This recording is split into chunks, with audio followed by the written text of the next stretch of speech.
Serial सफल होगी तेरी आराधना में। अब कहानी ने जबरदस्त मोड़ ले लिया है। माधव की बड़ी बहन को आखिरकार सच्चाई का पता चल ही गया है। उसे समझ आ गया है कि जो लड़की इस वक्त घर में है वही असली आराधना है। उसे शक तब हुआ जब फोटो वाले सीन में कुछ ऐसा हुआ जिससे वह कंफर्म हो गई। लेकिन सबसे बड़ा सवाल ये था, अगर ये आराधना ही है तो इसने खुद क्यों नहीं पहचाना? माधव की बहन इस सवाल को लेकर बहुत परेशान हो जाती है। उसे आराधना के व्यवहार में अजीब से बदलाव नजर आने लगे थे। कभी वो बातें जो आराधना जानती थी वो नहीं जानती, तो कभी उसे अपने ही पुराने रिश्तों की याद नहीं होती। इसलिए माधव की बहन ने तय किया कि वो सच्चाई का पता लगाकर ही रहेगी। वो आराधना का मेडिकल चेकअप करवाने का फैसला लेती है। अपने एक विश्वास पात्र एजेंट को वह आराधना की जांच करवाने भेजती है और जो रिपोर्ट सामने आती है सबको हैरान कर देती है। डॉक्टर बताता है कि आराधना को मेमोरी लॉस हाउस की 25 साल पुरानी यादें पूरी तरह मिट चुकी हैं। अब जो वो कुछ भी सोच रही है, समझ रही है, वो सब पिछले 5-6 महीनों में विकसित हुआ है। आराधना का दिमाग बुरी तरह से डैमेज हो चुका है। वो एक मानसिक रोगी बन चुकी है। ये सुनकर माधव की माँ की आंखों में आंसू आ जाते हैं, पर अब उसे ये तसल्ली भी मिल जाती है कि ये आराधना ही है, पर अधूरी। लेकिन साथ ही उन्हें ये डर भी सताने लगता है कि इस हाल में आराधना कहीं फिर से चोट न खा जाए। माधव की बहन अब एक और घातक प्लान बनाती है। वो तय करती है कि आराधना को हमेशा के लिए रास्ते से हटा दिया जाए, क्योंकि अगर आराधना ठीक हो गई तो उनकी सारी साजिशें उजागर हो जाएंगी। एक बार तो वो आराधना को जान से मारने की कोशिश भी कर चुकी थी। 99% तक तो उसे लगा था कि आराधना मर चुकी है, पर शायद ऊपर वाले की मर्जी कुछ और थी। आराधना बच गई और अब धीरे धीरे सबके सामने आ रही है। अब फिर से माधव की बहन मेनिका नई साजिश रचती है।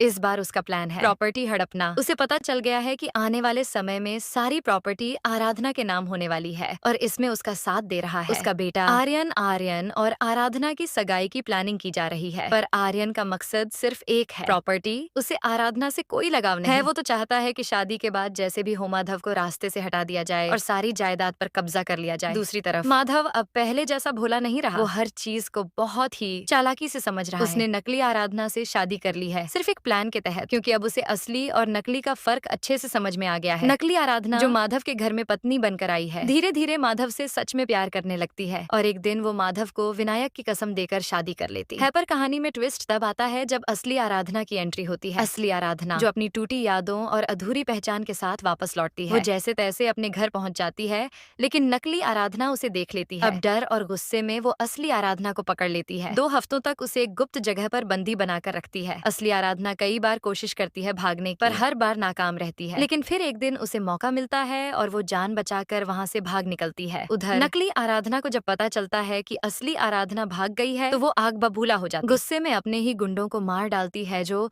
उसे काबू में रखने में नाकाम रहे थे। अब कहानी में माधव का एंगल और दिलचस्प हो जाता है, क्योंकि माधव ने असली आराधना को देख लिया है। वो समझ गया है कि उसकी आराधना वापस आ गई है। अब माधव भी हर मोड़ पर चालें बिछाने लगा है। वो जानबूझकर नकली आराधना को खुश रखता है ताकि उसके प्लान को समझ सके और उसे एक्सपोज कर सके। दूसरी तरफ मेनिका का इरादा अब और खतरनाक होता जा रहा है। वो आराधना को दोबारा मारने की कोशिश करती है, पर हर बार किस्मत या माधव की प्लानिंग उसे बचा लेती है। नकली आराधना अब माधव से सच में जुड़ने लगी है, पर उसे नहीं पता कि माधव को सब पता चल चुका है। माधव एक एक करके सारे राज उजागर करने वाला है और फिर होता है सीरियल का सबसे बड़ा मोड़, जब माधव सबके सामने असली और नकली आराधना का पर्दाफाश करता है। सारे सबूत, सारी रिकॉर्डिंग और आराधना की मेडिकल रिपोर्ट दिखाता है। अब मेनिका, आर्यन और नकली आराधना के होश उड़ जाते हैं। पर क्या सच में अब सब खत्म हो जाएगा या फिर मेनिका और आर्यन कुछ नया प्लान करेंगे? ये सब जानने के लिए देखना मत भूलिए तेरी आराधना, जहां हर एपिसोड में छुपा है एक नया धमाका। वीडियो पसंद आया हो तो हमारे चैनल को सब्सक्राइब करें और इस वीडियो को शेयर करें अपने 3 दोस्तों के साथ।